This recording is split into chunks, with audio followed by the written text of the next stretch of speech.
Rhythm of learning എന്ന YouTube ചാനലിലേക്ക് എല്ലാ കൂട്ടുകാർക്കും സ്വാഗതം. ഇന്ന് നമ്മൾ പഠിക്കാൻ പോകുന്നത് ഇന്ത്യൻ കോൺസ്റ്റിറ്റ്യൂഷനെ കുറിച്ചാണ്. കഴിഞ്ഞ ക്ലാസ്സിൽ ഇന്ത്യൻ കോൺസ്റ്റിറ്റ്യൂഷന്റെ ഒരു ഇൻട്രൊഡക്ഷൻ ക്ലാസ് ഇട്ടുണ്ടായിരുന്നു. എന്താണ് കോൺസ്റ്റിറ്റ്യൂഷൻ, എത്ര തരത്തിലുള്ള കോൺസ്റ്റിറ്റ്യൂഷനുകൾ ഉണ്ട് എന്നൊക്കെ തുടങ്ങിയിട്ടുള്ള ഒരു ക്ലാസ് ആയിരുന്നു കഴിഞ്ഞ ക്ലാസ്സിൽ നമ്മൾ അപ്ലോഡ് ചെയ്തത്. ഇന്ന് നമ്മൾ പഠിക്കാൻ പോകുന്നത് ഇങ്ങനെയാണ് ഇന്ത്യൻ കോൺസ്റ്റിറ്റ്യൂഷൻ രൂപപ്പെട്ടത് എന്നുള്ളതിനെ കുറിച്ചാണ്. ഇന്ത്യൻ കോൺസ്റ്റിറ്റ്യൂഷൻ എങ്ങനെയാണ് രൂപീകരിച്ചത്, എന്നാ ഇന്ത്യൻ കോൺസ്റ്റിറ്റ്യൂഷൻ നിലവിൽ വന്നേ, അതിനു മുമ്പ് അതായത് ഫ്രെയിമിംഗ് ഓഫ് കോൺസ്റ്റിറ്റ്യൂഷൻ, ഇന്ത്യൻ ഭരണഘടന നിലവിൽ വന്നത് വരെയുള്ള കാര്യങ്ങൾ, ഇന്ത്യയുടെ റിപ്പബ്ലിക് ആവുന്നത് വരെയുള്ള ഘട്ടം ഘട്ടമായിട്ടുള്ള കാര്യങ്ങളാണ്. അപ്പോൾ സമയം കളയുന്നില്ല, നമുക്ക് ക്ലാസ്സിലേക്ക് കടക്കാം. ഇന്ത്യക്ക് സ്വന്തമായിട്ട് ഒരു ഭരണഘടന വേണം എന്ന ആശയം ആദ്യമായിട്ട് മുന്നോട്ട് വെച്ചത് ഒരു രാഷ്ട്രീയ പാർട്ടിയാണ്. ഏത് രാഷ്ട്രീയ പാർട്ടിയാണ് ഇന്ത്യക്ക് സ്വന്തമായി ഒരു ഭരണഘടന വേണം എന്ന് പറഞ്ഞത്? ഇന്ത്യക്ക് സ്വന്തമായി ഒരു ഭരണഘടന എന്ന ആശയം മുന്നോട്ട് വെച്ച രാഷ്ട്രീയ പാർട്ടിയുടെ പേര് ചോദിക്കുകയാണെങ്കിൽ നമ്മൾ ഉത്തരം പറയേണ്ടത് സ്വരാജ് പാർട്ടി എന്നാണ്. ഇന്ത്യക്ക് സ്വന്തമായിട്ട് ഒരു ഭരണഘടന വേണം എന്ന ആശയം മുന്നോട്ട് വെച്ച രാഷ്ട്രീയ പാർട്ടി സ്വരാജ് പാർട്ടിയാണ്. എന്താ പാർട്ടിയുടെ പേര്? സ്വരാജ് പാർട്ടി. എന്നാൽ ഇന്ത്യക്ക് സ്വന്തമായി ഒരു ഭരണഘടന വേണമെന്ന ആശയം മുന്നോട്ട് വെച്ച വ്യക്തി ഏതാണ്? ഏത് വ്യക്തിയാണ് അത് മുന്നോട്ട് വെച്ചത് എന്ന് ചോദിച്ചു കഴിഞ്ഞാൽ അദ്ദേഹത്തിന്റെ പേര് MN റോയ് എന്നാണ്. ആരാണ് ഇന്ത്യക്ക് സ്വന്തമായി ഒരു ഭരണഘടന വേണമെന്ന ആശയം മുന്നോട്ട് വെച്ച വ്യക്തി? MN റോയ് ആണ് കേട്ടോ. നമുക്ക് എല്ലാവർക്കും അറിയുന്നതാണ് ജനകീയ ആസൂത്രണം അഥവാ പീപ്പിൾസ് പ്ലാൻ അല്ലെ, അതിന്റെ ഉപജ്ഞാതാവാണ് ആര് എന്ന് പറഞ്ഞിട്ടുണ്ടെങ്കിൽ നമ്മുടെ MN റോയ്. വളരെ ഇമ്പോർട്ടന്റ് ആണ്. അദ്ദേഹത്തിന്റെ പാർട്ടി ഏത് എന്ന് ചോദിച്ചു കഴിഞ്ഞാൽ നമ്മൾ പറയും radical democratic party. Radical democratic പാർട്ടിയാണ് ആരുടെ party?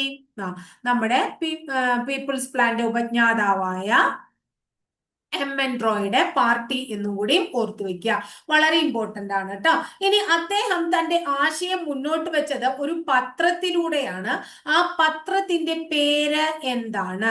The Indian patriot. The Indian patriot ട്ടോ. ദ ഇന്ത്യൻ പാട്രിയറ്റ് എന്ന് പറയുന്ന പത്രത്തിൽ കൂടെയാണ് അദ്ദേഹം ഇന്ത്യക്ക് ഒരു ഭരണഘടന വേണമെന്ന അദ്ദേഹത്തിന്റെ ആശയം മുന്നോട്ട് വെച്ചത്. ഇത് എന്താണ്? അദ്ദേഹം ആശയം മുന്നോട്ട് വെച്ച പത്രത്തിന്റെ പേരാണ്. ഇനി അദ്ദേഹത്തിന്റെ ഫേമസ് ആയിട്ടുള്ള ഒരു പുസ്തകമുണ്ട്. ആരുടെ? MN റോയുടെ. MN റോയുടെ ഫേമസ് ആയിട്ടുള്ള പുസ്തകം ഏതാണ്? India in transition. India in transition എന്നത് MN റോയുടെ പ്രശസ്തമായിട്ടുള്ള പുസ്തകമാണ്. അപ്പൊ ഇന്ത്യക്ക് വേണ്ടി സ്വന്തമായിട്ട് ഒരു ഭരണഘടന വേണമെന്ന ആശയം ആദ്യമായിട്ട് മുന്നോട്ട് വെച്ച രാഷ്ട്രീയ പാർട്ടി സ്വരാജ് പാർട്ടി. ഇന്ത്യക്ക് സ്വന്തമായി ഒരു ഭരണഘടന വേണമെന്ന ആശയം മുന്നോട്ട് വെച്ച വ്യക്തി MN റോയ്. അദ്ദേഹം പീപ്പിൾസ് പ്ലാൻ അഥവാ ജനകീയ ആസൂത്രണത്തിന്റെ ഉപജ്ഞാതാവാണ്. അദ്ദേഹത്തിന്റെ പാർട്ടി റാഡിക്കൽ ഡെമോക്രാറ്റിക് പാർട്ടിയാണ്. അദ്ദേഹം തന്റെ ആശയം മുന്നോട്ട് വെച്ചത് ഒരു പത്രത്തിലൂടെയാണ്. ആ പത്രത്തിന്റെ പേര് ദ ഇന്ത്യൻ പാട്രിയറ്റ് എന്നാണ്. അദ്ദേഹത്തിന്റെ പ്രശസ്തമായിട്ടുള്ള കൃതി, അദ്ദേഹത്തിന്റെ പുസ്തകത്തിന്റെ പേര് ഇന്ത്യ ഇൻ ട്രാൻസിഷൻ എന്നാണ്. ഇന്ത്യ ഇൻ ട്രാൻസിഷൻ വളരെ ഇമ്പോർട്ടന്റ് ആണ്. ഇനി അടുത്തത്, ഇന്ത്യക്ക് ഒരു ഭരണഘടന നിയമനിർമ്മാണ സഭ വേണം എന്ന ആശയം ചർച്ച ചെയ്ത ആദ്യത്തെ INC സമ്മേളനം ഏത്? ഇന്ത്യൻ നാഷണൽ കോൺഗ്രസിന്റെ സമ്മേളനം 1935 സമ്മേളനമാണ്. സമ്മേളനം നടന്നത് ബോംബെയിലാണ്. സമ്മേളനത്തിന്റെ അധ്യക്ഷൻ ഡോക്ടർ രാജേന്ദ്ര പ്രസാദ് ആണ്. അപ്പൊ ഇന്ത്യക്ക് സ്വന്തമായിട്ട് എന്തു വേണം? ഒരു ഭരണഘടന വേണം എന്ന അല്ലെങ്കിൽ ഭരണഘടന വേണമെങ്കിൽ അതിനു മുമ്പ് ഒരു ഭരണഘടനാ നിയമനിർമ്മാണ സഭ ഫോം ചെയ്യണം. അങ്ങനെയുള്ള ഒരു ആശയം ആദ്യമായിട്ട് ചർച്ച ചെയ്തത് 1935 ഇന്ത്യൻ നാഷണൽ കോൺഗ്രസിന്റെ സമ്മേളനത്തിൽ ആണ് എന്ന് മനസ്സിലാക്കാം. എന്നാൽ ഇന്ത്യക്ക് സ്വന്തമായി ഒരു ഭരണഘടന വേണം എന്നുള്ള ആശയം ഔദ്യോഗികമായി അല്ലെങ്കിൽ ഒഫീഷ്യലായി ചർച്ച ചെയ്തത് ഏത് ഇന്ത്യൻ നാഷണൽ കോൺഗ്രസിന്റെ സമ്മേളനത്തിലാണ്? 1936 1937 കാലഘട്ടത്തിൽ. അതായത് നമുക്കറിയാം കോൺഗ്രസ് സമ്മേളനങ്ങൾ ഡിസംബർ 28 തുടങ്ങും എല്ലാ മാസവും, എല്ലാ വർഷവും അവസാനം. അതിനുശേഷം ജനുവരിയിലാണ് അവസാനിക്കുക. അപ്പൊ 1936 37 കാലഘട്ടത്തിൽ ഫെയ്സ്പൂർ എന്ന് പറയുന്ന സ്ഥലത്ത് നടന്ന സമ്മേളനമാണ് ഫെയ്സ്പൂർ സമ്മേളനം. ഈ ഫെയ്സ്പൂർ സമ്മേളനത്തിന്റെ അധ്യക്ഷൻ ആരാണ് എന്ന് ചോദിച്ചു കഴിഞ്ഞാൽ ജവഹർലാൽ നെഹ്റു ആണ്. ആരാണ് ഫെയ്സ്പൂർ സമ്മേളനത്തിന്റെ അധ്യക്ഷൻ? ജവഹർലാൽ നെഹ്റു ആണ് ഫെയ്സ്പൂർ സമ്മേളനത്തിന്റെ അധ്യക്ഷൻ എന്ന് മനസ്സിലാക്കുക. ആരാണ്? ജവഹർലാൽ നെഹ്റു. അപ്പൊ ഇന്ത്യക്ക് സ്വന്തമായ ഒരു ഭരണഘടനാ നിയമനിർമ്മാണ സഭ വേണമെന്ന ആശയം ആദ്യമായിട്ട് മുന്നോട്ട് വെച്ച ഇന്ത്യൻ നാഷണൽ കോൺഗ്രസിന്റെ സമ്മേളനം 1935 ബോംബെ സമ്മേളനം. അതിന്റെ അധ്യക്ഷൻ ഡോക്ടർ രാജേന്ദ്ര പ്രസാദ്. ഇന്ത്യക്ക് സ്വന്തമായിട്ട് ഒരു ഭരണഘടന വേണം എന്ന ആശയം ആദ്യമായിട്ട് മുന്നോട്ട് വെച്ച ഇന്ത്യൻ നാഷണൽ കോൺഗ്രസിന്റെ ഒഫീഷ്യൽ സമ്മേളനം 1936 ഫൈസാപൂർ സമ്മേളനം. അതിന്റെ അധ്യക്ഷൻ ജവഹർലാൽ നെഹ്റു. ഇനി നമ്മൾ ഇങ്ങനെ മുറവിളി കൂട്ടി എങ്കിലും ഇന്ത്യക്ക് ഒരു ഭരണഘടന നിയമനിർമ്മാണ സഭ അല്ലെങ്കിൽ സ്വന്തമായിട്ട് ഒരു ഭരണഘടന ഫോം ചെയ്യാം എന്നുള്ളതിനെ കുറിച്ച് ആദ്യമായിട്ട് നമുക്ക് ഒരു ഓഫർ ആര് തന്നത്? ബ്രിട്ടീഷുകാര് തന്നത് എപ്പോഴാണ് എന്ന് ചോദിച്ചു കഴിഞ്ഞാൽ അവര് 1940 ഇന്ത്യക്ക് ഒരു ഓഫർ തരാണ്. ആ ഓഫറിനെ നമ്മൾ വിളിക്കുന്നത് ഓഗസ്റ്റ് ഓഫർ എന്നാണ്. 1940 ഓഗസ്റ്റ് ഓഫർ നമുക്ക് പ്രഖ്യാപിച്ചത് ശരിക്കും 1940 ഓഗസ്റ്റ് മാസം 8-ാം തീയതിയാണ്. അത് പ്രഖ്യാപിച്ചത് ലിൻ ലിത്കോ എന്ന് പറയുന്ന ബ്രിട്ടീഷ് വൈസ്രോയി ആണ്. അദ്ദേഹം രണ്ടാം ലോക മഹായുധ പ്രവർത്തനങ്ങളിൽ ഇന്ത്യ ആത്മാർത്ഥമായിട്ട് സഹകരിക്കുകയാണെങ്കിൽ അല്ലെങ്കിൽ ഇന്ത്യയുടെ ആത്മാർത്ഥമായിട്ടുള്ള സഹകരണം നേടാൻ വേണ്ടിയിട്ടാണ് ബ്രിട്ടീഷുകാരെ നമ്മൾക്ക് ഇങ്ങനെ ഒരു ഓഫർ മുന്നോട്ട് വെച്ചത്. നമുക്ക് പുത്രികാരാജ്യ പദവിയൊക്കെ തരാം എന്നൊക്കെ പറഞ്ഞിട്ട് ഒരു ഓഫർ മുന്നോട്ട് വെച്ചു. ആ ഓഫർ അങ്ങനെ അവസാനിച്ചു. പലരും അതിനോട്, അതായത് കോൺഗ്രസും മുസ്ലിം ലീഗും ഒക്കെ ഈ വാഗ്ദാനത്തെ എതിർത്തു എന്നുള്ളത് കൊണ്ട് ആ ഓഫറിനെ കൊണ്ട് പ്രത്യേകിച്ച് കാര്യം ഉണ്ടായില്ല. ഇനി അടുത്തത് എന്തുണ്ടായി എന്നാ പറയണേ? ഇന്ത്യക്ക് സ്വന്തമായിട്ട് ഒരു ഭരണഘടന തയ്യാറാക്കാം എന്ന നിർദ്ദേശം അടുത്തത് 1945 കൊണ്ടുവരികയാണ്. അതിനെ നമ്മൾ വിളിക്കുന്ന പേര് വെയ്വൽ പ്ലാൻ എന്നാണ്. വെയ്വൽ പ്ലാൻ എന്നതിന് പേര് വരാൻ കാരണം വെയ്വൽ പ്രഭു ആണ് ഈ ഒരു പ്രഖ്യാപനം കൊണ്ടുവന്നത്. 1945 ജൂൺ 14 അദ്ദേഹം വെയ്വൽ പ്ലാൻ പ്രഖ്യാപിക്കുന്നത്. അദ്ദേഹം വെയ്വൽ പ്ലാൻ വേറൊന്നുമല്ല, എന്താ വെയ്വൽ പ്ലാനിൽ നമ്മളോട് പറയുന്നത്? നമുക്ക് എന്താണ് ഒരു ഹിന്ദു മുസ്ലിം പ്രാതിനിധ്യമുള്ള ഒരു ഇടക്കാല സർക്കാരിനെയൊക്കെ നമുക്ക് അപ്പോയിന്റ് ചെയ്യാം, കൂടാതെ പ്രതിരോധം ഒഴികെയുള്ള എല്ലാ വകുപ്പുകളും കൈകാര്യം ചെയ്യാം എന്നൊക്കെ പറഞ്ഞ് അങ്ങനെ വെയ്വൽ പ്ലാൻ ചർച്ച ചെയ്യാൻ വേണ്ടി സിംലയില് ഒരു കോൺഫറൻസ് ഒക്കെ അദ്ദേഹം വിളിച്ചു. അതിനെയാണ് നമ്മൾ സിംല കോൺഫറൻസ് എന്നുള്ള പേരിലൊക്കെ വിളിക്കുന്നത്.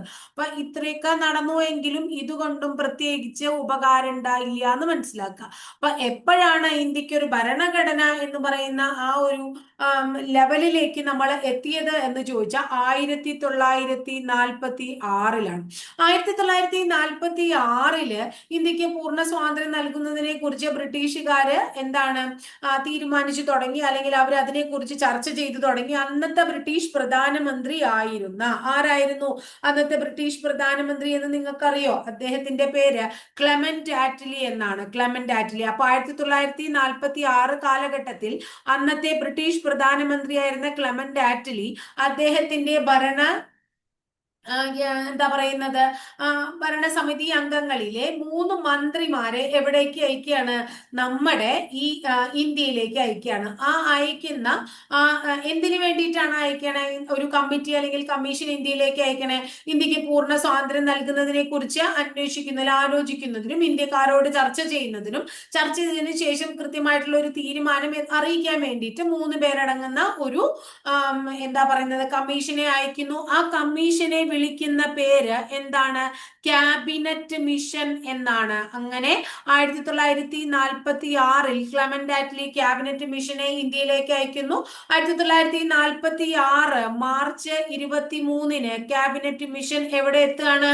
കറാച്ചി എന്ന് പറയുന്ന സ്ഥലത്തെത്തുന്നു. അതിനുശേഷം മാർച്ച് 24 ക്യാബിനറ്റ് മിഷൻ എവിടെ എത്തി? ഡൽഹിയിൽ എത്തിയിട്ട് ചർച്ച നടത്താൻ വേണ്ടി ഡൽഹിയിൽ അവരെത്തി. അങ്ങനെ ക്യാബിനറ്റ് മിഷനെ ഇന്ത്യയിലേക്ക് അയച്ച പ്രധാനമന്ത്രി ക്ലെമന്റ് ആറ്റ്ലി ആണെങ്കിൽ ക്യാബിനറ്റ് മിഷൻ ഇന്ത്യയിൽ വന്നപ്പോൾ ഇന്ത്യൻ വൈസ്രോയി ആരായിരുന്നു എന്ന് നമ്മളോട് ചോദ്യം വരാം. വൈസ്രോയി ആരാണ്? വെയ്വൽ പ്രഭുവാണ്. ആരാണ് വൈസ്രോയി? വെയ്വൽ പ്രഭുവാണ്. ക്യാബിനറ്റ് മിഷനിൽ ആരൊക്കെ ഉണ്ടായിരുന്നു എന്ന് ഒന്ന് പഠിച്ചു വെക്കുക. അദ്ദേഹത്തിന്റെ ഓരോരുത്തരുടെയും പേരുകൾ നമുക്ക് ആവശ്യമാണ്, പരീക്ഷയ്ക്ക് ചോദിച്ചിട്ടുണ്ട്. ചെയർമാന്റെ സ്ഥാനത്ത് പെത്വിക് ലോറൻസ് ആണ്. Pethick Lawrence. ആരൊക്കെയാണ്? Pethick Lawrence. അടുത്ത ആളുടെ പേര് സ്റ്റഫോർഡ് ക്രിപ്സ്. എന്താണ്? Stafford Cripps. Pethick Lawrence, Stafford Cripps. അടുത്ത ആള് AV അലക്സാണ്ടർ. AV Alexander. അപ്പൊ Pethick Lawrence, Stafford Cripps, AV Alexander എന്നീ 3 ആളില് പ്രധാനി അല്ലെങ്കിൽ ചെയർമാൻ പെത്വിക് ലോറൻസ് ആയിരുന്നു. ആരാണ് അയച്ചത് ഇന്ത്യയിലേക്ക്? ഇന്ത്യക്ക് സ്വാതന്ത്ര്യം കൊടുക്കണം, ഇന്ത്യക്ക് സ്വന്തമായിട്ടൊരു ഭരണഘടനാ നിയമനിർമ്മാണ സമിതി ഉണ്ടാക്കണം, ഇതിനെ കുറിച്ചൊക്കെ ചർച്ച ചെയ്യാൻ അന്നത്തെ ബ്രിട്ടീഷ് പ്രധാനമന്ത്രിയായിരുന്ന ക്ലെമന്റ് ആറ്റ്ലി ആരെ അയക്കുകയാണ്? ക്യാബിനറ്റ് മിഷനെ ഇന്ത്യയിലേക്ക് അയക്കുന്നു. 1946 മാർച്ച് 23 ക്യാബിനറ്റ് മിഷൻ കറാച്ചിയിലും മാർച്ച് 24 ക്യാബിനറ്റ് മിഷൻ ഡൽഹിയിലും എത്തുന്നു. പെത്വിക് ലോറൻസും സ്റ്റഫോർഡ് ക്രിപ്സും AV അലക്സാണ്ടറുമായിരുന്നു ക്യാബിനറ്റ് മിഷനിലെ അംഗങ്ങള്. അതിലെ ചെയർമാൻ പെത്വിക് ലോറൻസ് ആയിരുന്നു ട്ടോ. ഈ cabinet mission 1946 May 16 1946 May 16 report ആർക്ക് സമർപ്പിക്കുകയാണ്? ആർക്കാ സമർപ്പിക്കണേ?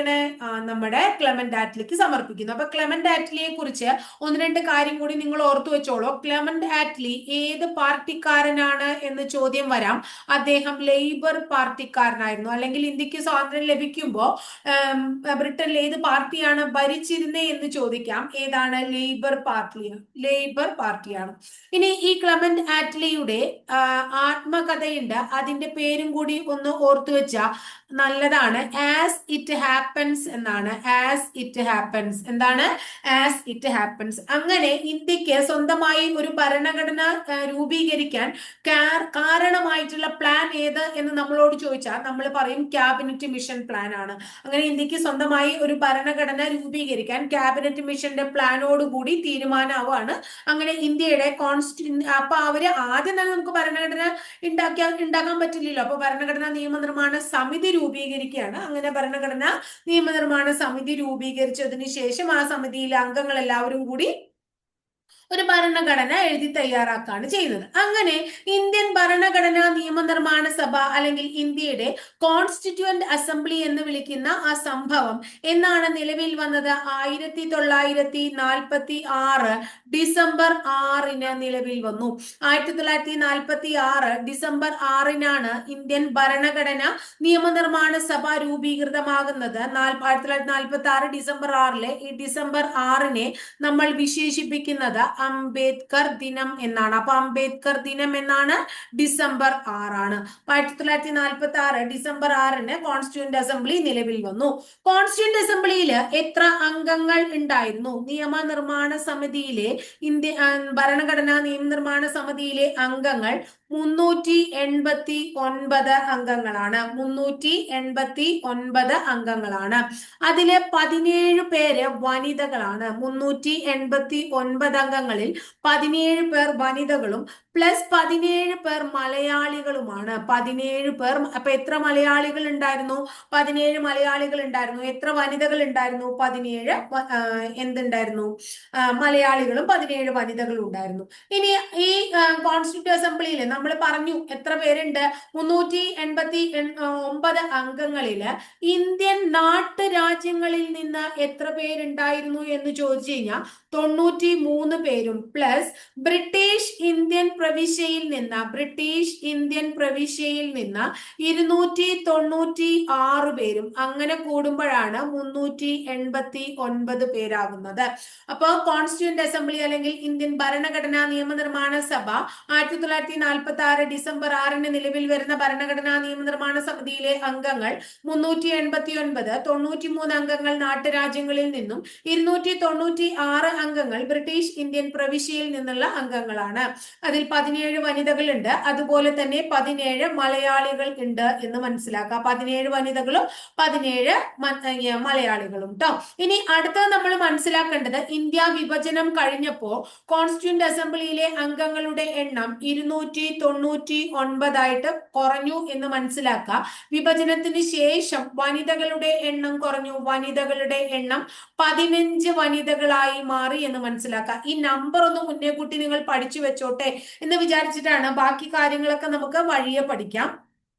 കോൺസ്റ്റിറ്റ്യൂഷൻ, ഇന്ത്യൻ കോൺസ്റ്റിറ്റ്യൂഷന്റെ, ഇന്ത്യൻ നിയമനിർമ്മാണ സഭയിലെ അംഗങ്ങളുടെ എണ്ണം 389, നാട്ടുരാജ്യങ്ങളിൽ നിന്ന് 93, ബ്രിട്ടീഷ് ഇന്ത്യൻ പ്രവിശ്യകളിൽ നിന്ന് 296. അടുത്തത് അതിൽ 17 വനിതകൾ, 17 മലയാളികൾ. ഇന്ത്യ പാക് വിഭജനത്തിന് ശേഷം 389 എന്നുള്ളത് 299 ആയിട്ട് അംഗങ്ങൾ കുറഞ്ഞു. 17 വനിതകൾ എന്നുള്ളത് 15 വനിതകളായിട്ട് കുറഞ്ഞു.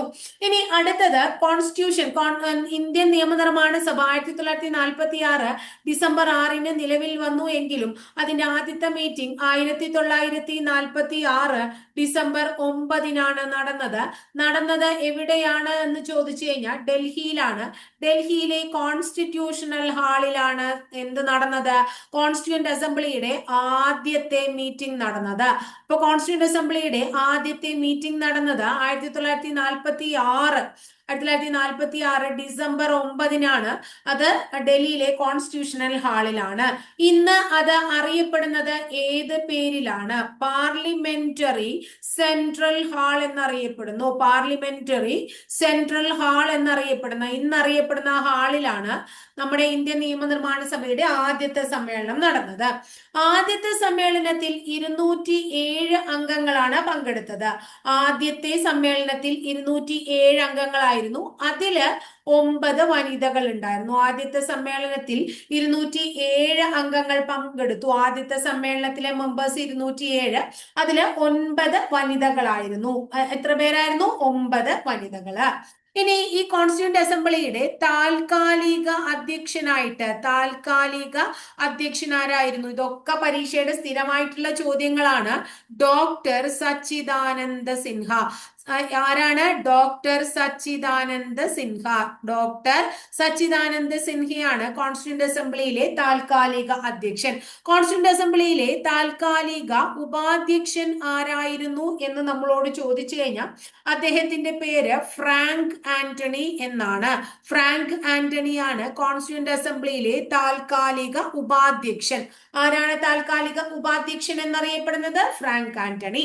ഇനി ഇതിന്റെ സ്ഥിരം അധ്യക്ഷൻ, ഇതും സ്ഥിരം ചോദ്യം തന്നെയാണ് പരീക്ഷയുടെ. സ്ഥിരം അധ്യക്ഷൻ ആരാണ് എന്ന് ചോദിച്ചു കഴിഞ്ഞാൽ ഡോക്ടർ രാജേന്ദ്ര പ്രസാദിനെയാണ് കോൺസ്റ്റിറ്റ്യൂന്റ് അസംബ്ലിയുടെ സ്ഥിര അധ്യക്ഷനായിട്ട് പിന്നീട് തെരഞ്ഞെടുത്തത് ഡിസംബർ 11. ഡിസംബർ 9 ചേർന്ന സമ്മേളനം. ഡിസംബർ 6 കോൺസ്റ്റിറ്റ്യൂന്റ് അസംബ്ലി രൂപീകരിക്കുന്നു. അതിനുശേഷം ഡിസംബർ 9 എന്തുണ്ടാവുന്നു? ആദ്യത്തെ മീറ്റിംഗ് വിളിച്ചു കൂട്ടുന്നു.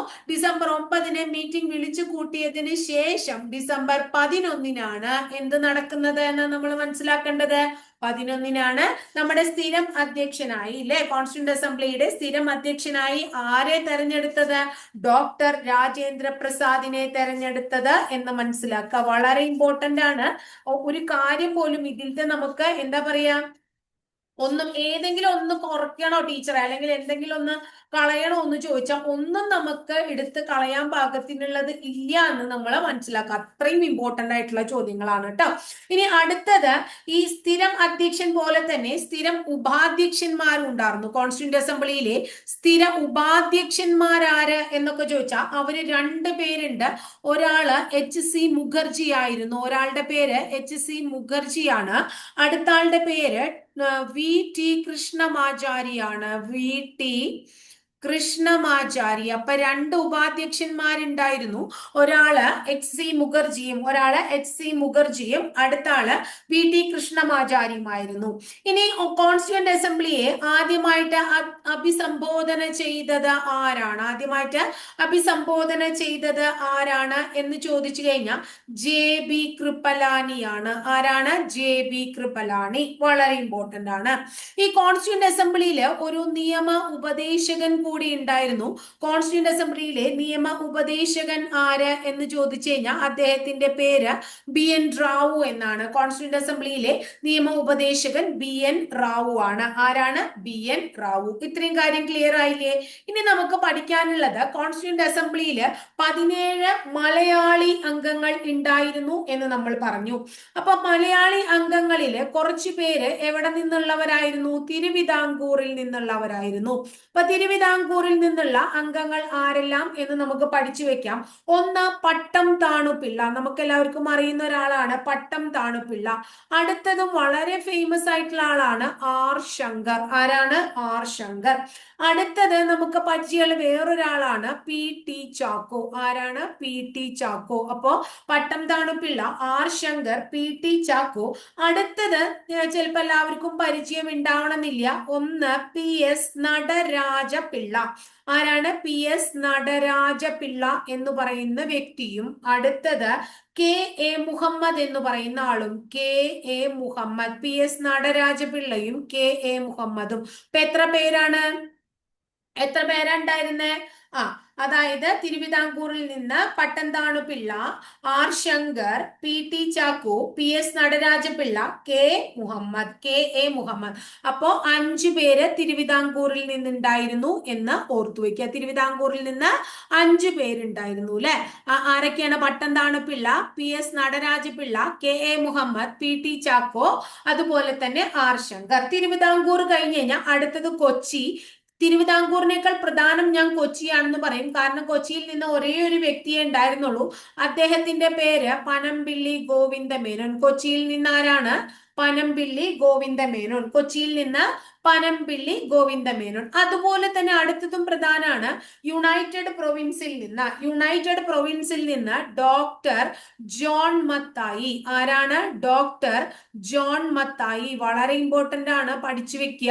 യുണൈറ്റഡ് പ്രൊവിൻസിൽ നിന്ന് ഡോക്ടർ ജോൺ മത്തായി, കൊച്ചിയിൽ നിന്ന് പനമ്പിള്ളി ഗോവിന്ദ മേനോൻ, തിരുവിതാംകൂറിൽ നിന്ന് Pattom Thanu Pillai, R Shankar, P T Chacko, P S Nataraja Pillai, K A Muhammad തുടങ്ങിയവരും. ഇനി അടുത്തത് മദ്രാസിൽ നിന്ന്. മദ്രാസ് അല്ലെങ്കിൽ നമ്മൾ മലബാർ എന്ന് കാണാം. അതെന്താ ടീച്ചറെ മദ്രാസ് മലബാർ എന്ന് കാണണം എന്ന് ചോദിച്ചു കഴിഞ്ഞിട്ടുണ്ടെങ്കിൽ, മലബാർ നമ്മൾ പറയുന്നുണ്ട് കേരളം 1956 നിലവിൽ വരുന്നതിന് മുമ്പ് 3 ഭൂവിഭാഗങ്ങളായിരുന്നു: തിരുവിതാംകൂർ, കൊച്ചി, അടുത്തത് മദ്രാസ് പ്രസിഡൻസിയുടെ ഭാഗമായിരുന്ന മലബാർ. അതുകൊണ്ടാണ് മദ്രാസ് പ്രസിഡൻസി എന്നോ അല്ലെങ്കിൽ മലബാർ എന്നോ കാണുക. മദ്രാസിൽ നിന്ന് ആരൊക്കെയാണ്? ഒരാള് കെ മാധവ മേനോൻ എന്ന് പറയുന്ന വ്യക്തിയാണ്. കെ മാധവ മേനോൻ. മദ്രാസിൽ നിന്നുള്ള ആൾക്കാരെ നമ്മൾ പഠിക്കണേ. കെ മാധവ മേനോൻ. അടുത്തത് പി കുഞ്ഞിരാമൻ. അടുത്തത് ആരാണ്? P Kunhiraman. K Madhava Menon, P Kunhiraman. K T M Ahmed Ibrahim. K T M Ahmed. ആരാണ്? അഹമ്മദ് ആണ് കേട്ടോ. K T M Ahmed Ibrahim എന്ന് പറയുന്ന ആളുണ്ടായിരുന്നു. അടുത്തത് ഉണ്ടായിരുന്നത് ബി പോക്കർ ആണ്. B Pocker. Next one B Pocker എന്ന് പറയുന്ന ആള്. അടുത്തത് എ കെ മേനോൻ ഉണ്ടായിരുന്നു. എ കെ മേനോൻ ഉണ്ടായിരുന്നു. Next one A K Menon ആണ്. അടുത്തത് അബ്ദുൾ സത്താർ ഹാജി ആണ്. അടുത്തത് അബ്ദുൾ സത്താർ ഹാജി. അബ്ദുൾ സത്താർ ഹാജി എന്ന് പറയുന്ന വ്യക്തി ഉണ്ടായിരുന്നു. Last one Muhammad Ismail Sahib. മുഹമ്മദ്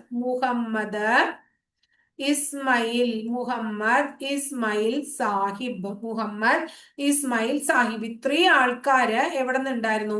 മലബാറിൽ നിന്ന്. തിരുവിതാംകൂറും കൊച്ചിയും അതുപോലെ തന്നെ യുണൈറ്റഡ് പ്രൊവിൻസും ആണ് ഇമ്പോർട്ടൻസ്. മദ്രാസിൽ നിന്ന് അല്ലെങ്കിൽ മലബാറിൽ നിന്ന് K Madhava Menon, P Kunhiraman, K T M Muhammad Ibrahim, B Pocker, A K Menon, Abdul Sattar Haji, Muhammad Ismail Sahib.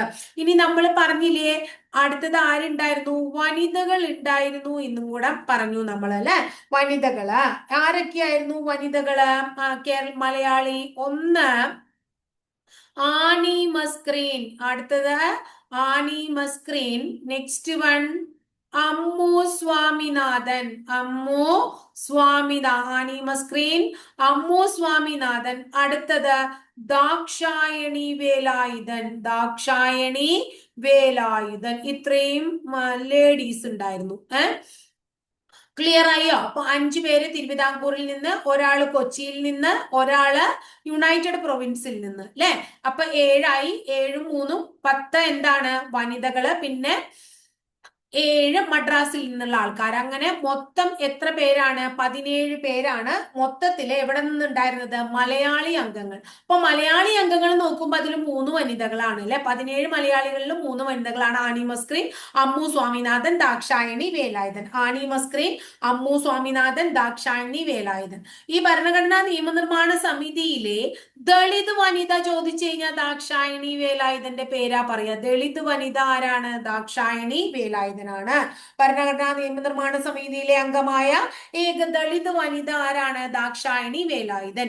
ഇന്ത്യയിൽ പ്രീ ഡിഗ്രി പാസ്സായ ആദ്യത്തെ പിന്നോക്ക വിഭാഗത്തു നിന്നുള്ള വനിതയും ദാക്ഷായണി വേലായുധനാണ്. പിന്നോക്ക വിഭാഗത്തു നിന്നുള്ള വനിതയും ദാക്ഷായണി വേലായുധനാണ്. ഇനി ആനി മസ്ക്രീൻ എവിടെ നിന്നാണ്? തിരുവിതാംകൂറിൽ നിന്നാണ്. ആനി മസ്ക്രീൻ തിരുവിതാംകൂറിൽ നിന്നുള്ള വനിതയാണ്. ബാക്കി രണ്ടുപേരും മലബാർ മേഖലയിൽ നിന്നുള്ള ആൾക്കാരായിരുന്നു. ആരൊക്കെ? അമ്മു സ്വാമിനാഥനും ദാക്ഷായണി വേലായുധനും. ഇനി നമ്മൾ ഒരു കാര്യം കൂടെ പഠിച്ചില്ലേ? 17 മലയാളികൾ. ആ 17 മലയാളികളിൽ 3 വനിതകളാണ് നമുക്ക് മനസ്സിലായി. അതിന് ശേഷം നമ്മൾ പറഞ്ഞത് എന്താണ്? അതായത് പിന്നെ നമ്മൾ പറഞ്ഞു ഭരണഘടനാ നിയമനിർമ്മാണ സഭ നമ്മുടെ ഇന്ത്യൻ കോൺസ്റ്റിറ്റ്യൂഷൻ ഇന്ത്യ രണ്ടായി വിഭജിച്ചതിന് ശേഷം ഭരണഘടനാ നിയമനിർമ്മാണ സമിതിയില് പിന്നെ എത്ര വിഭജനത്തിന് ശേഷം വനിതകളുടെ എണ്ണം 15 ആയിരുന്നു. ആ 15 വനിതകളെ നമുക്ക് ക്ലിയർ ആയിട്ട് ഒന്ന് പഠിച്ചു വെക്കണം. അപ്പൊ അതിൽ നമ്മൾ ഇനി ആനി മസ്ക്രീനെയും അമ്മു സ്വാമിനാഥനെയും ദാക്ഷായണി വേലായുധനെയും പഠിക്കണ്ടല്ലോ. അടുത്ത ആൾക്കാരെ 15 വനിതകളിലെ ബാക്കിയുള്ളവരെ പഠിക്കുക കേട്ടോ. ബീഗം ഐസ്വാസ് റസൂൽ. ബീഗം ഐസ്വാസ് റസൂൽ. ഈ ബീഗം ഐസ്വാസ് റസൂലിന്റെ പ്രത്യേകത അറിയോ? ഭരണഘടനാ നിയമനിർമ്മാണ സമിതിയിലെ മുസ്ലിം വനിത. അപ്പൊ എന്താ നേരത്തെ നമ്മൾ പറഞ്ഞ ദളിത് വനിത ദാക്ഷായണി വേലായുധൻ. ഭരണഘടനാ നിയമനിർമ്മാണ സമിതിയിലെ മുസ്ലിം വനിത ബീഗം ഐസ്വാസ് റസൂൽ. അടുത്തത് ദുർഗാബായി. അടുത്ത ആളുടെ പേര്, അടുത്ത ലേഡിയുടെ പേര് ദുർഗാബായ്. ദുർഗാബായ് ദേശ്മുഖ്. ആരാണ്? ദുർഗാബായ് ദേശ്മുഖ് ഉണ്ടായിരുന്നു. Next one Hansa Mehta. ഹൻസ ട്ടോ. ഹൻസ മേത്ത എന്ന ലേഡി ഉണ്ടായിരുന്നു. അടുത്തത് കമല ചൗധരി. അടുത്ത ലേഡിയുടെ പേര് കമല ചൗധരി എന്നാണ്. Next lady Leela Rai. ആരാണ്? ലീല റായ്. അടുത്തത് മാലതി ചൗധരി. മാലതി ചൗധരി. അടുത്ത lady Malathi Chaudhary. Next one Poornima. ആരാണ്? പൂർണിമ. പൂർണിമ മാത്രല്ല, പൂർണിമ ബാനർജി. മുഴുവൻ പേര് പൂർണിമ ബാനർജി. അടുത്ത നമുക്ക് എല്ലാവർക്കും അറിയുന്ന ഒരു ലേഡിയാണ് രാജ്കുമാരി. രാജ്കുമാരി അമൃത് കൗർ. രാജ്കുമാരി അമൃത് കൗർ ട്ടാ. രാജ്കുമാരി അമൃത് കൗർ. അടുത്തത് രേണുക റോയ്. Next one Renuka Roy. രേണുക റോയ് പഠിച്ചു വെക്കണം. രേണുക റോയ്. അടുത്തത് സരോജിനി നായിഡു. ആരാണ്? സരോജിനി നായിഡു. നെക്സ്റ്റ് വൺ നമുക്കറിയുന്ന വേറൊരു ലേഡിയാണ്. അടുത്തത് സുജേത കൃപലാനി. നമുക്ക് പരിചയമുള്ള പേരുകളാണ്. സരോജിനി നായിഡു, സുജേത കൃപലാനി. അടുത്ത ആളെയും നിങ്ങൾക്ക് പരിചയമുണ്ട്, വിജയലക്ഷ്മി പണ്ഡിറ്റ്. അപ്പൊ നമുക്ക് അറിയുന്ന കുറച്ച് ആൾക്കാർ ആരൊക്കെയാ? ആനി മസ്ക്രീൻ, അമ്മു സ്വാമിനാഥൻ, ദാക്ഷായണി വേലായുധൻ, വിജയലക്ഷ്മി പണ്ഡിറ്റ്, സുജേത കൃപലാനി, സരോജിനി നായിഡു, രാജ്കുമാരി അമൃത് കൗർ അല്ലെ. ഇവരെയൊക്കെ നമുക്കറിയാം. കൂടാതെ രേണുക റോയ്, പൂർണിമ ബാനർജി, മാലതി ചൗധരി, ലീല റോയ്, കമല ചൗധരി, ഹൻസ മേത്ത, ദുർഗാബായ് ദേശ്മുഖ്, ബീഗം ഐസ്വാസ് റസൂൽ. ബീഗം ഐസ്വാസ് റസൂലിന്റെ പ്രത്യേകത എന്താ പറഞ്ഞേ? അവര് ആദ്യ മുസ്ലിം വനിതയാണ്. അപ്പൊ ഭരണഘടനാ നിയമനിർമ്മാണ സമിതിയില് മലയാളികൾ 17 പേര്. ആ മലയാളികൾ Pattom Thanu Pillai, R Shankar, P T Chacko, P S Nataraja Pillai, K A Muhammad, Panampilly Govinda Menon, doctor John Mathai, K Madhava Menon, K Kunhiraman, K T M Ahmed Ibrahim, B Pocker, A K Menon, Abdul Sattar Haji, Muhammad Ismail Sahib. പിന്നെ 14 പേര് പറഞ്ഞു. പിന്നെ 3 ലേഡീസ്, ആനി മസ്ക്രീൻ, അമ്മു സ്വാമിനാഥൻ, ദാക്ഷായണി വേലായുധൻ. ഇനി ആ ദാക്ഷായണി വേലായുധന്റെ പ്രത്യേകത നമ്മൾ പറഞ്ഞു. ഇന്ത്യയിൽ പ്രീ ഡിഗ്രി പാസ്സായ പിന്നോക്ക വിഭാഗത്ത് നിന്നുള്ള ആദ്യ വനിത, അല്ലെങ്കിൽ പ്രീ ഡിഗ്രി പാസ്സായ ആദ്യ ദളിത് വനിത. ഇനി ഭരണഘടനാ നിയമനിർമ്മാണ സമിതിയിൽ അംഗമായ ആദ്യ ദളിത് വനിതയും ആരണ്യാണ് ദാക്ഷായണി വേലായുധൻ തന്നെയാണ്. അപ്പൊ ഭരണഘടനാ നിയമനിർമ്മാണ സമിതിയിൽ 3 മലയാളി വനിതകൾ. ഇനി ഭരണഘടനാ നിയമനിർമ്മാണ സമിതിയിൽ നമ്മുടെ ഇന്ത്യ വിഭജനത്തിന് ശേഷം 15 ലേഡീസ്, ഇപ്പൊ ഈ 3 ലേഡീസ്, പിന്നെ വിജയലക്ഷ്മി പണ്ഡിറ്റ്, സുജേത കൃപലാനി, സരോജിനി നായിഡു, രാജ്കുമാരി അമൃത് കൗർ, ഇവരെയൊക്കെ നമുക്കറിയാം അല്ലെ. അടുത്ത ബീഗം ഐസ്വാസ് റസൂൽ, അവരാരാണ്? മുസ്ലിം വനിത. പിന്നെ ദുർഗാബായ് ദേശ്മുഖ്, ഹൻസ മേത്ത, കമല ചൗധരി, ലീല റായ്, മാലതി ചൗധരി, പൂർണിമ ബാനർജി, രാജ്കുമാർ, അത് പറഞ്ഞതാ, രേണുക റോയ് തുടങ്ങിയവർ. അപ്പൊ ഇത്രയാണ് മൊത്തത്തിലെ ആൾക്കാർ. എനിക്കറിയാം ആൾക്കാരുടെ പേര് പഠിക്കുക എന്ന് പറഞ്ഞാൽ അത്ര എളുപ്പമുള്ള കാര്യമല്ല, പക്ഷെ നമുക്ക് വേറെ നിവൃത്തിയൊന്നുമില്ല, ഇത് പഠിക്കുക തന്നെ നിവൃത്തിയുള്ളൂ. കാരണം പരീക്ഷയ്ക്ക് ഇതൊക്കെ ചോദിക്കും എന്നുള്ളത് കൊണ്ട്. ഇനി ഭരണഘടനാ നിയമനിർമ്മാണ സഭ രൂപീകരിച്ചു. ഭരണഘടനാ നിയമനിർമ്മാണ സമിതിക്ക് സ്വന്തമായിട്ട് ഒരു മുദ്ര ഉണ്ടായിരുന്നു എന്ന് മനസ്സിലാക്കാം. ആ മുദ്ര ഏതായിരുന്നു എന്ന് ചോദിച്ചു കഴിഞ്ഞാൽ ആനയാണ്. ഭരണഘടനാ നിയമനിർമ്മാണ സമിതിയുടെ മുദ്ര ആനയാണ്. ഭരണഘടനാ നിയമനിർമ്മാണ സമിതിയുടെ നിയമ ഉപദേഷ്ടാവ് ആരായിരുന്നു എന്ന് പലപ്പോഴും പരീക്ഷയ്ക്ക് ചോദിച്ചിട്ടുണ്ട്. നമ്മൾ നേരത്തെ പറഞ്ഞതാണ്, അദ്ദേഹത്തിന്റെ പേര് എന്താണ്? BN റാവു ആണ്. ആരാണ്? BN റാവു. ഇനി ഭരണഘടനാ നിയമനിർമ്മാണ സമിതിക്ക് ഒരു സെക്രട്ടറി ഉണ്ടായിരുന്നു, അദ്ദേഹത്തിന്റെ പേരും കൂടി പഠിച്ചു വെക്കുക, HVR അയ്യങ്കാർ. HVR അയ്യങ്കാർ. അപ്പൊ ഭരണഘടനാ നിയമനിർമ്മാണ സമിതിക്ക് സ്വന്തമായി ഒരു മുദ്രയുണ്ട്, മുദ്ര ആനയാണ്. ഭരണഘടനാ നിയമനിർമ്മാണ സമിതിയുടെ നിയമ ഉപദേശകൻ ഡോക്ടർ ആരാണ്? BN റാവു ആണ്. ഭരണഘടനാ നിയമനിർമ്മാണ സമിതിയുടെ സെക്രട്ടറി HVR അയ്യങ്കാർ ആണ്. HVR അയ്യങ്കാർ. അപ്പൊ ഇങ്ങനെ ഇത്രയും കുറെ ആൾക്കാരൊക്കെ ആയിട്ട് ഭരണഘടനാ നിയമനിർമ്മാണ സമിതി രൂപീകരിച്ചു. ആദ്യത്തെ മീറ്റിങ്ങും കാര്യങ്ങളൊക്കെ വിളിച്ചുകൂട്ടി. എന്തിനു വേണ്ടിയിട്ടാണ്? ഒരു ഭരണഘടന എഴുതി തയ്യാറാക്കാൻ വേണ്ടിയിട്ട്. അങ്ങനെ ഭരണഘടന എഴുതി തയ്യാറാക്കാൻ വേണ്ടി ഭരണഘടനാ നിയമനിർമ്മാണ സമിതിയിൽ അവര് 22 കമ്മിറ്റികൾ രൂപീകരിച്ചു. എത്ര കമ്മിറ്റികൾ രൂപീകരിച്ചു? 22 കമ്മിറ്റികൾ രൂപീകരിക്കുകയാണ്. അതിലെ പ്രധാനപ്പെട്ട കമ്മിറ്റിയുടെ പേര് ഡ്രാഫ്റ്റിംഗ് കമ്മിറ്റി എന്നാണ്. അടുത്ത ക്ലാസ്സിൽ നമുക്ക് കമ്മിറ്റികളെ കുറിച്ച് പഠിക്കാം. അപ്പൊ ഈ കമ്മിറ്റികളാണ് ഭരണഘടനാ നിയമനിർമ്മാണ സമിതി രൂപീകരിക്കുന്നത്, ഭരണഘടന എഴുതി തയ്യാറാക്കുന്നത്. അങ്ങനെ കമ്മിറ്റികള് ഓരോ മീറ്റിങ്ങുകൾ വിളിച്ചുകൂട്ടി 11 സെക്ഷനുകളിലായിട്ട്, എത്ര സെക്ഷൻ കാണാതെ പഠിക്കണം? 11 സെക്ഷനുകളിലായി ഭരണഘടനാ നിയമനിർമ്മാണ സമിതി ഭരണഘടന രൂപീകരിച്ചത് എങ്ങനെയെന്നാണ് പറയുന്നത്. 11 സെക്ഷനുകളിലായിട്ട് അവര് 165 ദിവസം എന്ത് നടക്കുകയാണ്?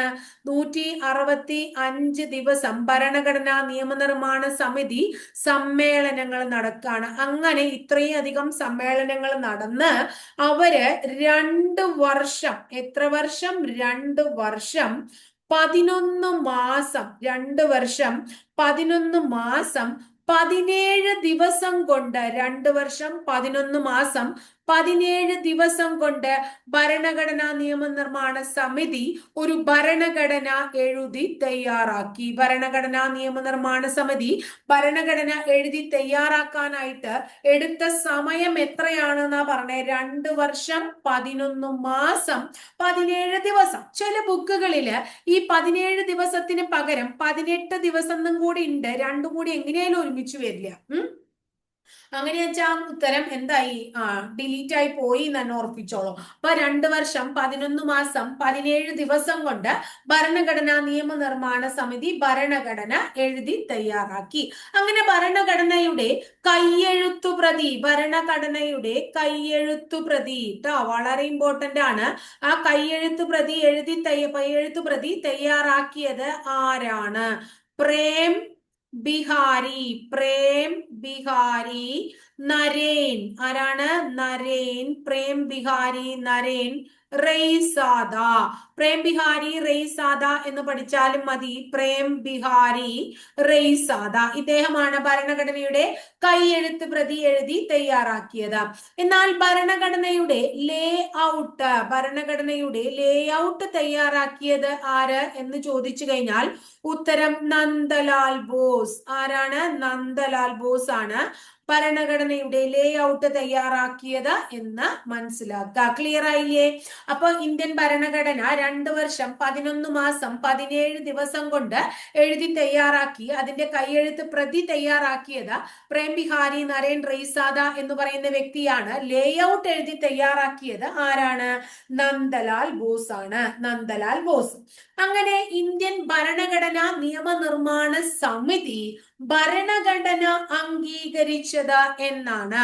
ഇന്ത്യൻ ഭരണഘടനാ നിയമനിർമ്മാണ സമിതി നമ്മുടെ ഭരണഘടന അംഗീകരിച്ച ദിവസം 1949 നവംബർ 26 ഈ നവംബർ 26 ഭരണഘടന അംഗീകരിച്ചത് കൊണ്ട് ഇത് ദേശീയ ഭരണഘടനാ ദിനം തന്നെയാണ്. ദേശീയ ഭരണഘടനാ ദിനമാണ്. ദേശീയ ഭരണഘടനാ ദിനമാണ്. അതുപോലെ ദേശീയ നിയമദിനം കൂടിയാണ്. ദേശീയ നിയമദിനവും ദേശീയ ഭരണഘടനാ ദിനവും നവംബർ 26 എന്ന് ഓർത്തുവെക്കുക.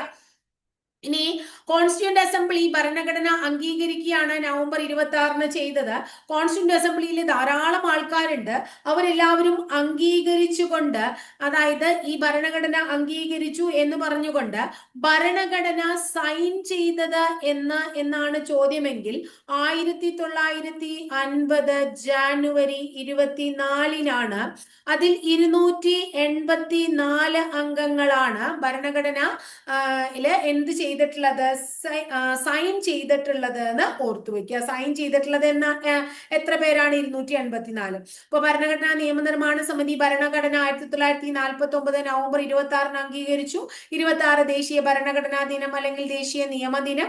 ഇത് ഭരണഘടനാ നിയമനിർമ്മാണ സമിതി ഭരണഘടനയിൽ ഒപ്പുവെച്ചത് 1950 ജാനുവരി 26 എന്നാൽ ഇന്ത്യൻ ഭരണഘടന നിലവിൽ വന്നത് എന്നാണ് എന്ന് ചോദിച്ചു കഴിഞ്ഞാൽ ഞാൻ പറയും 1950 ജാനുവരി 26 അല്ലെങ്കിൽ ഇന്ത്യ റിപ്പബ്ലിക് ആയത് എന്നാണ്. രണ്ടും ഒന്നാണ് കേട്ടോ.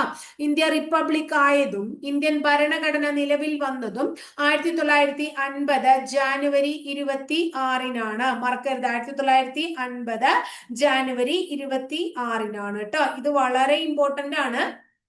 എന്താ പറയാ, ഇതാണ് നമ്മുടെ എന്താ പറയുന്നത്, പരീക്ഷയ്ക്ക് പലപ്പോഴും അങ്ങോട്ടും ഇങ്ങോട്ടും പിള്ളേരോട് തെറ്റിച്ച് ചോദിക്കും. അതായത് അംഗീകരിച്ചതെന്ന്, സൈൻ ചെയ്തതെന്ന്, എന്താ പറയുന്നത്, ഭരണഘടന നിലവിൽ വന്നതെന്ന്. അങ്ങനെ ചോദിക്കുമ്പോൾ ഭരണഘടന 49 നവംബർ 26 അംഗീകരിച്ചു, അപ്പോൾ നിലവിൽ വന്നതും അന്ന് തന്നെയാണ് എന്ന് കുട്ടികൾ തെറ്റിദ്ധരിച്ചുകൊണ്ട് പലപ്പോഴും ആൻസർ ചെയ്യാം.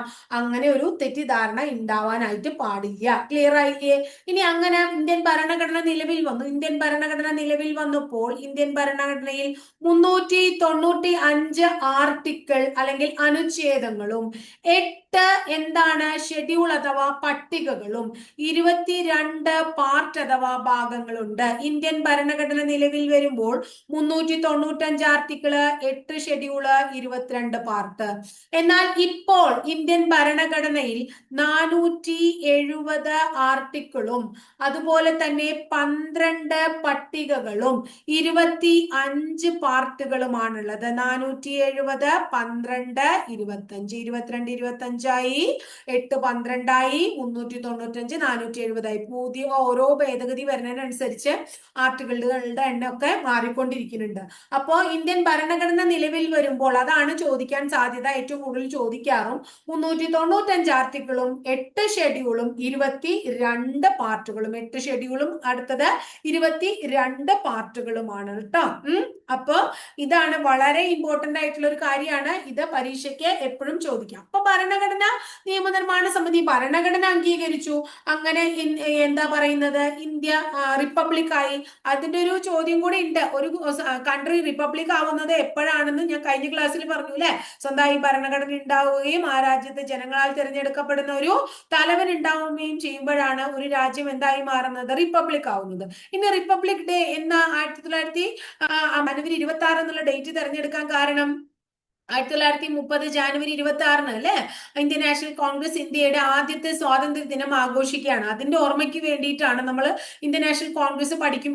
ആ ഓർമ്മയ്ക്ക് വേണ്ടിയിട്ടാണ് നമ്മൾ എന്ത് ജാനുവരി 26 തന്നെ റിപ്പബ്ലിക് ഡേ ആയിട്ട് തെരഞ്ഞെടുക്കാൻ കാരണം. ഇനി ഇന്ത്യൻ ഭരണഘടനാ നിയമനിർമ്മാണ സമിതി ഇന്ത്യയുടെ ദേശീയ പതാക എന്ന് അംഗീകരിച്ചു എന്ന് ചോദിച്ചു കഴിഞ്ഞാൽ, ദേശീയ പതാക അംഗീകരിച്ചത്, പതാക നമ്മൾക്ക് എപ്പോഴും ഉയർത്തണമായിരുന്നു. നമ്മുടെ സ്വാതന്ത്ര്യം കിട്ടുമ്പോൾ ഉയർത്തണ്ടേ. അപ്പൊ 1947-ലല്ലേ സ്വാതന്ത്ര്യം കിട്ടിയേ? 47 ജൂലൈ 22-ന്. 47 ജൂലൈ 22-ന്. ഇനി ദേശീയ ഗാനം എന്ന് അംഗീകരിച്ച്, ദേശീയ ഗാനം അംഗീകരിച്ചത് 1950 ജാനുവരി 24-ന്. ഈ 50 ജാനുവരി 24-ന് തന്നെ ദേശീയ ഗാനവും ദേശീയ ഗീതവും അംഗീകരിച്ചു. ദേശീയ ഗാനം, ദേശീയ ഗീതം എന്നിവ 1950 ജാനുവരി 24-ന്. ഇനി ദേശീയ മുദ്ര, ഇന്ത്യയുടെ ദേശീയ മുദ്ര അംഗീകരിച്ചത് 1950 ജാനുവരി 26-ന്. 1950 ജാനുവരി 26-ന്. ഇത്രയും കാര്യം ഓർത്തു വെക്കുക. ദേശീയ പതാക അംഗീകരിച്ചു 47 ജൂലൈ 22. ഇതൊന്നും ചോദിക്കാത്ത പരീക്ഷകളില്ല. പ്രീവിയസ് ഇയർ എല്ലാം തന്നെ പ്രീവിയസ് ഇയറിലെ ക്വസ്റ്റ്യൻ പേപ്പറുകളിൽ വന്നിട്ടുള്ളതാണ്. ദേശീയ ഗാനം അംഗീകരിച്ചു 1950 ജാനുവരി 24. ദേശീയ ഗീതവും 1950 ജാനുവരി 24. ദേശീയ മുദ്ര 1950 ജാനുവരി 26. എന്തായിരുന്നു നമ്മുടെ ഇന്ത്യൻ ഭരണഘടന നിയമനിർമ്മാണ സമിതിയുടെ മുദ്രയായിട്ടുണ്ടായിരുന്ന, അല്ലെങ്കിൽ അവരുടെ സീൽ എന്തായിരുന്നു എന്നാ നമ്മൾ പഠിച്ചേ? ആനയായിരുന്നു അവരുടെ മുദ്ര എന്ന് നമ്മൾ പഠിച്ചു. എന്തായിരുന്നു മുദ്ര? ആനയായിരുന്നു ട്ടോ. ഇനി 1947 ഓഗസ്റ്റ് എന്താ പറയുന്നത് 15-നാണ് നമുക്ക് എന്താ പറയുന്നത് സ്വാതന്ത്ര്യം കിട്ടിയെന്ന് നമുക്കറിയാം. നമ്മൾ പറഞ്ഞു തരേണ്ട കാര്യമില്ല. പക്ഷെ സ്വാതന്ത്ര്യത്തിന് ശേഷം ഭരണഘടനാ നിയമനിർമ്മാണ സമിതി ഇന്ത്യയുടെ നിയമനിർമ്മാണ സഭയായിട്ട് മാറി. അങ്ങനെ ഇന്ത്യയുടെ നിയമനിർമ്മാണ സഭയായിട്ട് മാറിയിട്ട് അതിന്റെ ആദ്യത്തെ സമ്മേളനം എന്ന് നടന്നു എന്ന് ചോദിച്ചു കഴിഞ്ഞാൽ 1947 നവംബർ 17-ന് ആദ്യത്തെ സമ്മേളനം നടക്കുന്നു. ആ സഭയുടെ ആദ്യത്തെ പ്രസിഡന്റ് ആകുന്നത് ആരാണ്? ആദ്യത്തെ പ്രസിഡന്റ് ഡോക്ടർ രാജേന്ദ്ര പ്രസാദ് ആണ്. ഡോക്ടർ രാജേന്ദ്ര പ്രസാദ്. അതിന്റെ സ്പീക്കർ ആരാണ്? സഭയുടെ അപ്പൊ സ്പീക്കർ വേണല്ലേ. ആ സ്പീക്കർ ആരാണ്? GV മാവുലങ്കാർ ആണ്. സ്പീക്കർ GV മാവുലങ്കാർ ആണ്. അപ്പൊ ഇത്രയും പഠിക്കുമ്പോ ഇന്ത്യൻ ഭരണഘടനയുടെ നാൾ വഴികളാണ് നമ്മൾ പറഞ്ഞത്. ഇന്ത്യൻ ഭരണഘടന വന്ന കാര്യം, എങ്ങനെയാണ് ഭരണഘടന രൂപീകരണം നടന്നത് എന്നുള്ളതിനെ കുറിച്ച് പറഞ്ഞു അല്ലെ. അപ്പോ PSC ഉത്തര സൂചികയിൽ ചിലപ്പോ 17 ദിവസം കൊടുക്കാറുണ്ടെന്ന് നമ്മൾ പറയുന്നുണ്ട്. അപ്പൊ 17, 18 ദിവസങ്ങൾ ഒന്ന് ഓർത്തു വെക്കുക. 17ഓ 18ഓ എന്താണോ കാണുന്നുണ്ടെങ്കിൽ അതാണ് നമ്മൾ ആൻസർ ആയിട്ട് എടുക്കേണ്ടത് കേട്ടോ. അപ്പൊ ഇന്ത്യൻ ഭരണഘടന നിയമനിർമ്മാണ സഭ, ഇന്ത്യയുടെ നിയമനിർമ്മാണം ആദ്യമായിട്ട് സമ്മേളിച്ചത് 47 നവംബർ 17-നാണ്. അതിന്റെ president doctor Rajendra Prasad, speaker GV മാവുലങ്കാറുമായിരുന്നു. അപ്പൊ നമ്മൾ ഇന്ന് എന്താ പഠിച്ചേ? ഇന്ത്യയുടെ ഭരണഘടന ഫോം ചെയ്ത കാര്യത്തെ കുറിച്ചാണ് നമ്മൾ ഇവിടെ പഠിച്ചത്. ഇനി നമുക്ക് ഇഷ്ടംപോലെ കാര്യങ്ങൾ ഭരണഘടനയുമായിട്ട് റിലേറ്റഡ് ആയിട്ടുള്ള കുറെ ചോദ്യങ്ങൾ പഠിക്കാണ്ട്, അതുമായിട്ട് റിലേറ്റഡ് ആയിട്ടുള്ള കുറച്ച് കമ്മിറ്റികളുടെ കാര്യങ്ങൾ പഠിക്കാണ്ട്, അതൊക്കെ കഴിഞ്ഞു കഴിയുമ്പോഴാണ് അടുത്ത ഘട്ടത്തിലേക്ക് നമുക്ക് പോകാൻ പറ്റുള്ളൂ. അതായത് കോൺസ്റ്റിറ്റ്യൂഷന്റെ സോഴ്സസ് എന്താണ്, ആമുഖം എന്താണ്, അങ്ങനെയൊക്കെ പറഞ്ഞ് കുറെ കാര്യങ്ങൾ, ആമുഖത്തെ എങ്ങനെയൊക്കെയാ വിശേഷിപ്പിച്ചങ്ങനെ, അങ്ങനെ നമ്മൾ എന്താ പറയാ മെല്ലെ മെല്ലെ നമുക്ക് പഠിച്ച് മുന്നോട്ട് പോകാം. അപ്പൊ ഇന്നത്തെ ക്ലാസ് ഒക്കെ ഇഷ്ടപ്പെട്ടോ നിങ്ങൾക്ക് എല്ലാവർക്കും? ഇഷ്ടപ്പെട്ടുവെങ്കിൽ ഒന്ന് ലൈക്ക് ചെയ്യാം കേട്ടോ. ഇഷ്ടപ്പെട്ട ക്ലാസ്സുകൾ കൂട്ടുകാരിലേക്ക് ഷെയർ ചെയ്യൂ. ആദ്യമായിട്ട് എന്റെ ചാനൽ കാണുന്നവരാണെങ്കിൽ ചാനൽ ഒന്ന് സബ്സ്ക്രൈബ് ചെയ്യുക. അതോടൊപ്പം ആ ബെല്ലൈക്കൺ കൂടി ഒന്ന് എനേബിൾ ചെയ്താൽ ഞാൻ ഓരോ ദിവസം അപ്ലോഡ് ചെയ്യുന്ന വീഡിയോസ് കൃത്യമായിട്ട് നോട്ടിഫിക്കേഷൻ ആയിട്ട് നിങ്ങൾക്ക് ലഭിക്കുകയും ചെയ്യും. അപ്പൊ അടുത്ത ദിവസം മറ്റൊരു ടോപ്പിക്കുമായി ഇതുപോലെ തന്നെ നമുക്ക് വീണ്ടും കാണാം കേട്ടോ.